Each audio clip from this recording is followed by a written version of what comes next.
নমস্কার, আমার নাম রিয়াং সেনগুপ্ত। আমি সর্বভারতীয় সঙ্গীত ও সংস্কৃতি পরিষদে 2026-এর অনলাইন আবৃত্তি কম্পিটিশনে বিভাগ ক্ষয়ে অংশগ্রহণ করেছি।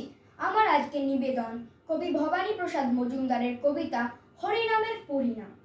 আমার পাখি আজব পাখি, করবে হরিনাম, দেখে জানবো বাবু মশাই 100 টাকা দাম। এই ছেলেরা চুপ করে থাক, করিস নে শোরগোল। বলতো পাখি বল একবার, বলো হরি বল। সত্য পাখি বল হরি বল, বলেই দিল জোরে। বংশীবাবু 100 টাকার নিলেন খাঁচা ধরে।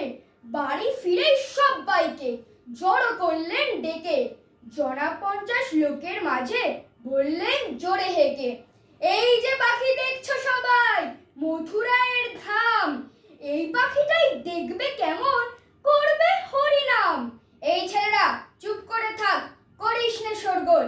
বলতো পাখি বল একবার, বলো হরি বল। পাখি কিছু বলেই না তো, চুপটি করে থাকে।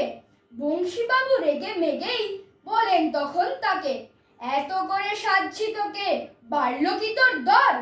দোহাই পাখি বল হরি বল, নইলে খাবি চর।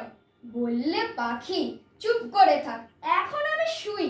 বল হরি বল বলবো পরে, মরবি যখন তুই। নমস্কার।